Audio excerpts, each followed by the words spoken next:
अगर आप भी चाहते हैं कि पीपी एंटरटेनमेंट फिल्म का वीडियो आप तक पहुंचे तो लाल बटन को दबाकर चैनल को सब्सक्राइब जरूर करें और साथ में बेल आइकन को दबाएं।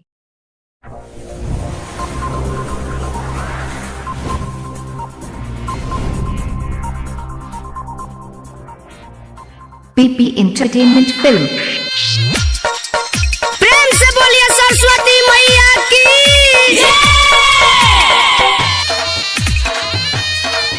Presented by Virat Music.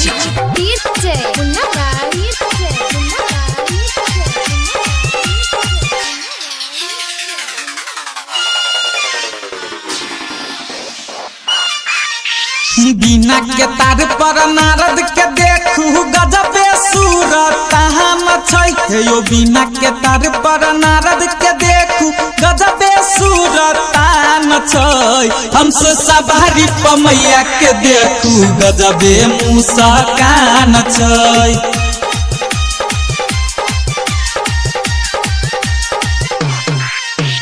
बिना के तार पर नारद के देखू गजबे सूरत छै यो। बिना के तार पर नारद के देखू गजबे सूरत छै। हमसे सवारी पमैया के देखू गजबे मुस्कान छै।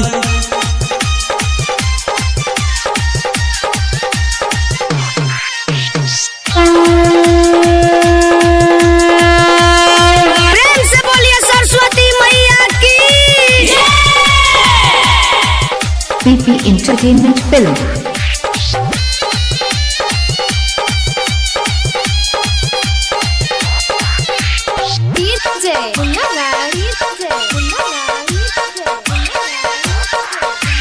अचके में सोर भेल मिथिला नगरिया भाग जगल शारदे मैया हे। नाचैया मोरा बाजू मैया लोगबा बाजैया सगरो बधैया हे। अचके में सोर भेल मिथिला नगरिया भाग जगल शारदे मैया हे। नाचैया मोरा बाजू मैया लोगबा बाजैया सगरो बधैया हे। ढोल नंगहरा बाजैया देखू भीड़ लगल ओइ में जान छै। ढोल नंगहरा बाजैया देखू भीड़ लगल ओइ में जान छै। हमसे सवारी पमैया के देखू गजबे मुस्कान छै।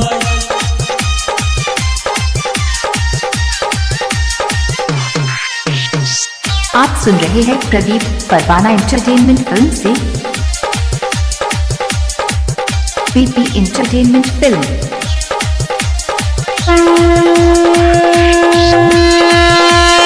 प्रेम से बोलिए सरस्वती मैया की।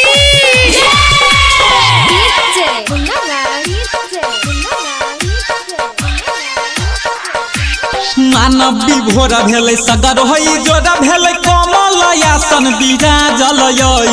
माटी के मूर्ति से हंसे मोहरा मैया ज्ञान के दीप जलाबू यै। मानव विभोर भेलै सगर होई जोड़ा भेलै कमल आसन विराजल यै। माटी के मूर्ति से हंसे मोहरा मैया ज्ञान के दीप जलाबू यै। देवता मुहनी देख मुस्काबे सेवका के बसल जान छै। देवता मुहनी देख मुस्काबे सेवका के बसल जान छै। हमसे सवारी पमैया के देखू गजबे मुस्कान छै।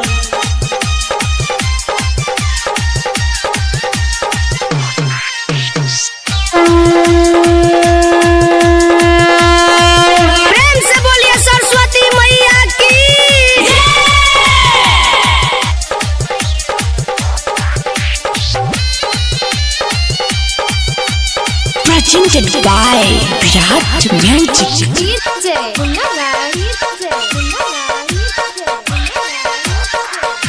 नारद जी कहथिन सुनू हे मोहरा मैया नेवता पठावल सेवा कहा के। राइटर पंकज राकेश के साथे कष्ट मिटाबू महे सब का के। नारद जी कहथिन सुनू है मोहरा मैया नेवता पठावल हसबा कहा के राइटर पंकज राकेश के साथे कष्ट मिटाबू माहे सब के गायक रंजन राजेश के दिल में है पूजा के बड़ी अरमान छै गायक रंजन राजेश के दिल में पूजा के बड़ी अरमान छै हमसे सवारी मैया के देखू गजबे मुँह सहकान छै हमसे सवारी मैया के देखू गजबे मुँह सहकान छै।